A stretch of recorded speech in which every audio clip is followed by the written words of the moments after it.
Hello, and welcome to Astronomy 100. In our previous segment, we talked about how light has this dual nature to it. It was discovered that when light travels from one place to another, it can travel in the form of a wave of energy, or it can be described as a series of particles that carry that energy. And either of these descriptions is fine. Physics allows this dual nature to how light travels from one place to another. And in large part, we can thank quantum mechanics of the early 20th century in helping us figure this out. Something very interesting about light.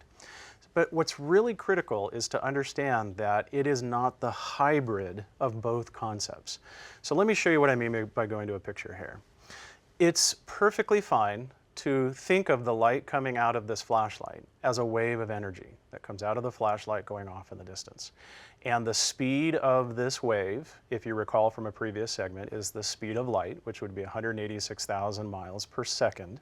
So you can imagine a little tiny surfer on this wave would be traveling at the speed of light as the wave is the energy going off in the direction of left to right.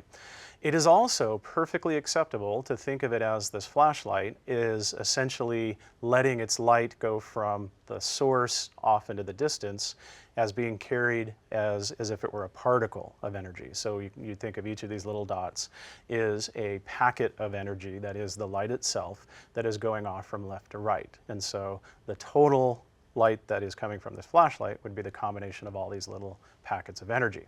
So each of these is perfectly acceptable. But when we say that light has a dual personality or a nature to it that is both a wave and a particle, it is critical that you don't have the misunderstanding that it's the hybrid. Light is energy that is not a wave of particles. So you'll notice this is a hybrid of the two. So it's important to, again, make sure that we stick with either describing it as a wave or describing it as a particle of energy, but it's not a wave of particles. So that's an important thing to think about. Make sure that you're clear in your mind as to how this concept works. The next item is to try to explain what light actually is. Many people don't quite understand the difficulty of this concept, and part of it has to do with our everyday language. When we say, turn on that light, or make sure you bring a light with you, we're of course referring to the object that is the source of the light. We're not referring to the light. The lights in the studio are shining on me, and you'll notice I say the lights in the studio, but they're actually the source of the light, not the light itself. So we often have this language that is a little confusing. What scientists want to know is what is the light itself, not the machine that makes it, but what is that energy that is coming out of the machine that makes it. And this particular question is a very complicated one to try to answer, and especially with a fairly simplistic Astronomy 100 course, it is a little bit beyond what we would normally cover in a class like this. So I'm going to do my best to try to give you a basic idea of what light is without going into the second and third semester physics that is usually required to help you understand this. So let me change the picture here. Let's go to this next picture. The light bulb that you see in this slide is just a standard incandescent light bulb. And the understanding of what light is actually goes back a few centuries. It was once believed that in our universe we had a variety of forces that were acting on various things that were related to our universe itself. One of those forces is the force called magnetism. So the ability to have things attract other things in a magnetic property, magnetism, something you're quite familiar with, I'm sure, is one of the forces that people are familiar with. Electricity is another force. The ability to illuminate this light bulb is, again, because there's electricity that flows through the wire, and of course the flow of electricity induces an electric field. For many, many years, we believed that electricity and magnetism were two separate forces. But through a series of rather accidental discoveries, it was discovered that electricity and magnetism are actually two manifestations of one particular force. And this one force that joins electricity and magnetism together is called electromagnetism. So electricity is one manifestation of this force, and again, magnetism is another manifestation of the same force.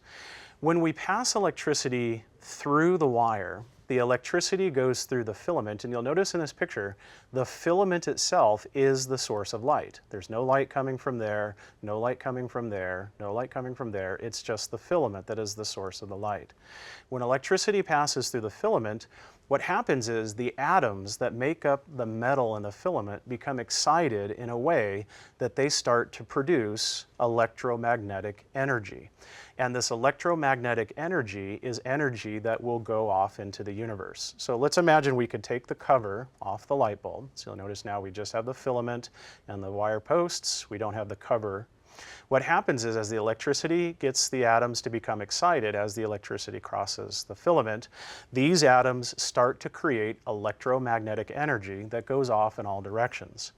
This energy goes off as a wave, which is one of the ways we can describe it, but you'll notice that it's two waves joined together. One of the waves going up and down this way, and the other wave looking like it's coming at you and going away from you.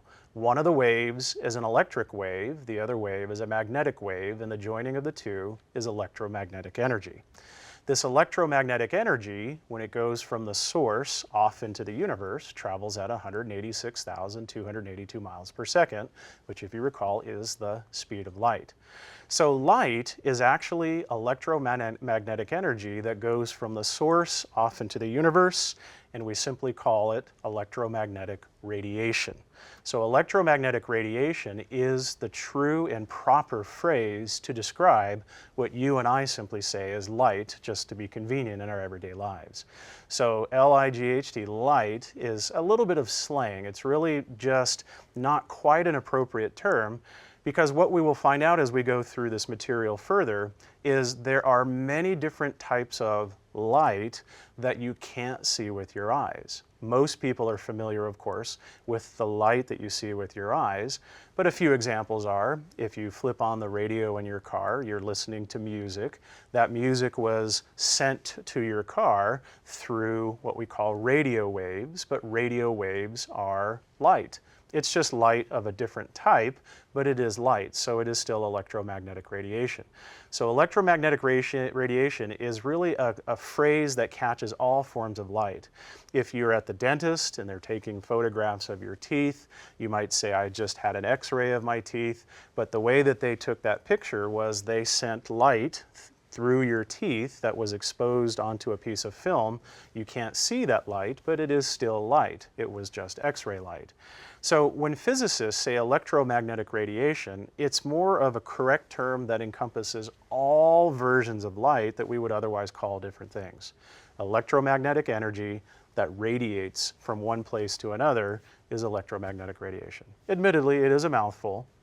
So what I'm going to do throughout this course is, if I'm referring to light that you see with your eyes, I'll refer to it as visible light.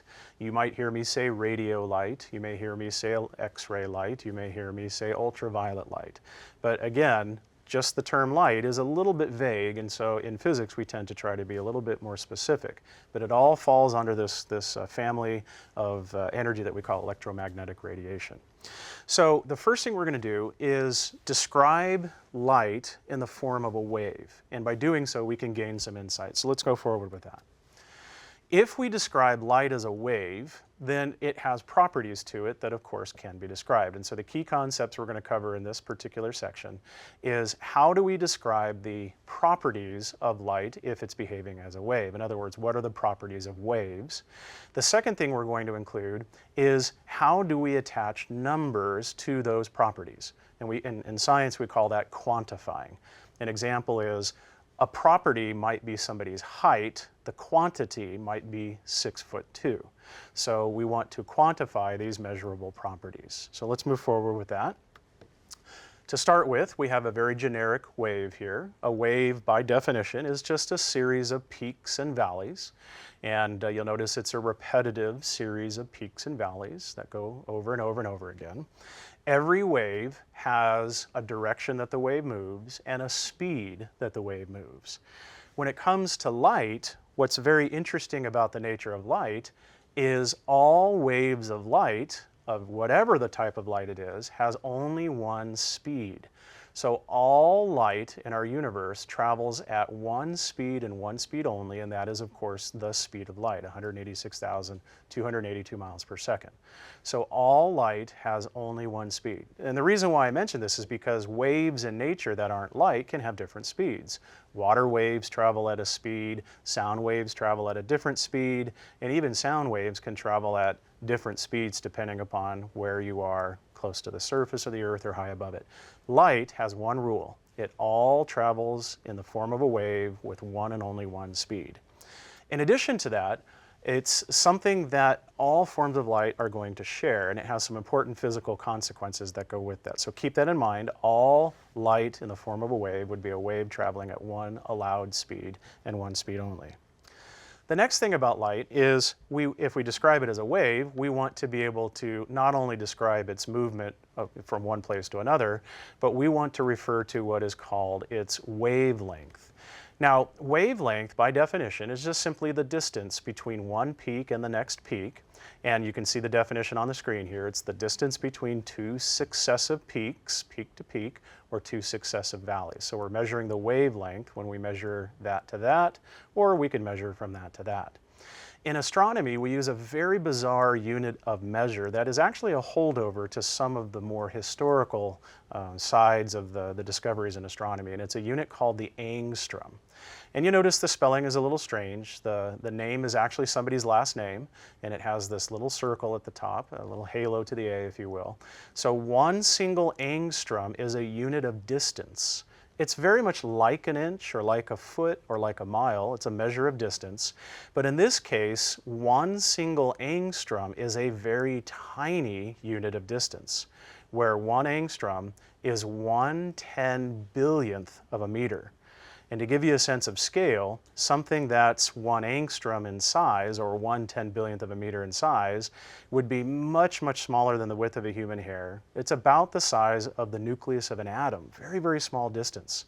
So in astronomy, we use the unit of angstroms to measure and refer to the distance across. Remember, wavelength is the definition of what we're measuring. The unit of measure is called the angstrom.